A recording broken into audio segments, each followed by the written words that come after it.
Assalamualaikum. In this video, our group will present about our topic, which is linear prediction.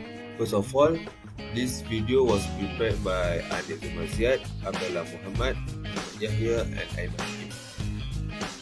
So, what exactly is linear prediction? Before we get into the meaning and how it works, we should first define machine learning. Machine learning is a subfield of artificial intelligence AI. The goal of machine learning generally is to understand the structure of data and fit that data into models that can be understood and utilized by people. Any technology used today has benefited from machine learning. Facial recognition technology allows social media platforms to help users tag and share photos of friends. Optical character recognition, which is OCR, is technology that converts image of text into movable type. Recommendation engine powered by machine learning suggests what movies or television show to watch next based on user preference. Self-driving cars can rely on machine learning to navigate may soon be available to consumers. Machine learning is a continuously developing field. Because of this, there are some considerations to keep in mind as you work with machine learning methodologies or analyze the impact of machine learning processes. Now, what is linear prediction? When evaluating time series data, linear prediction can be used to anticipate future values. To estimate future values of a signal in terms of linear function of previous samples, it is commonly employed for digital signal processing. A discrete time signal future values can be predicted mathematically using a linear function of the signal's past values. Linear prediction is sometimes referred to as a linear predictive coding, which is LPC, in digital signal processing and can be considered a subset of filter theory. Mathematically modeling and optimization are both included in the topic of system analysis, which is a subset of mathematics. To be clear, we also provide an example of a real-world use of machine learning here. Linear regression is frequently used by medical researchers to better understand the connection between a patient's blood pressure and the doses of a medicine.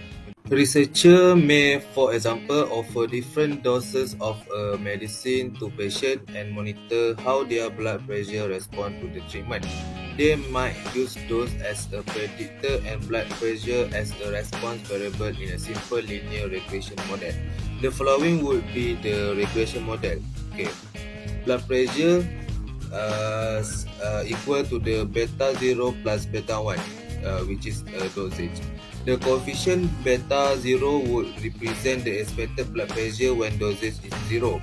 The coefficient beta 1 would represent the average change in blood pressure when dosage is increased by 1 unit.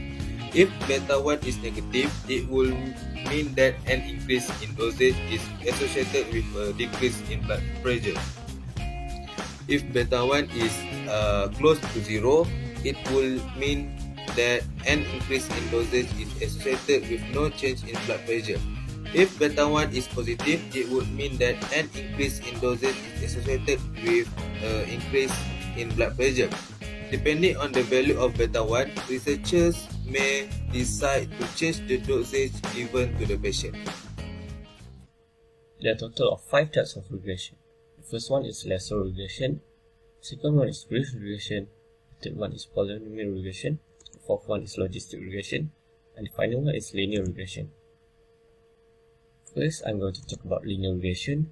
It is the most common machine learning regression model, and it is often used as a linear approach for modeling the relationship between a scalar response and one or more experimental variables. Besides that, you can also estimate the relationship between one independent variable and one dependent variable using a straight line. And when there is a linear relationship between the variable, linear regression should be used. But however, because of the model's vulnerability to outliers, the more data that there is, the greater the likelihood that the incorrect predictions will be made. Okay, next I'm going to talk about logistic regression.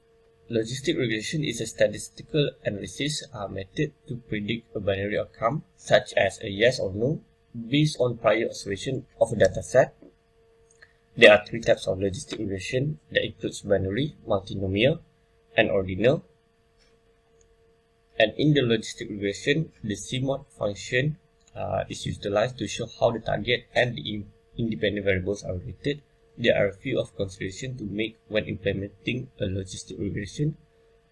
There should be no high correlation between the independent variables in a live data set for this method to operate. After this, I'm going to talk about polynomial regression. Polynomial regression is a form of linear regression known as a special case of multiple linear regression, which estimates the relationship as a 9-degree polynomial. Okay, polynomial regression is often used to obtain the best result, and it also provides a great relationship between the independent and dependent variables. Okay, after that is regression. Regression is a model tuning method that is used to analyze any data that suffers from multicollinearity, and this method performs L2 regularization. The risk regression penalty, which introduces a modest amount of bias, makes this risk regression sensitive to overfitting. And lastly, the performance of risk regression is good when there is a subset of two coefficients which are small or even zero. Next, I'm going to talk about lasso regression. The lasso regression is a type of linear regression that uses shrinkage. Shrinkage is where data values are shrunk to its center point, like the mean, and the lasso procedure also encourages simple sparse models, in essence models with fewer parameters. And regression techniques like lasso and ridge regression are both utilized to reduce the model's complexity by making the coefficient values close to zero, which does not happen in the case of ridge regression, but it does so in order to avoid overfitting. Okay, for data that can be divided into linear segments, the linear regression performs extraordinarily well, and linear regression, it is easier to deploy, understand, and train with, and by using dimensional reduction, regression, and cross-relation, it tackles the overfitting issues fairly effectively, and extrapolation from a single dataset is an additional approach. Okay.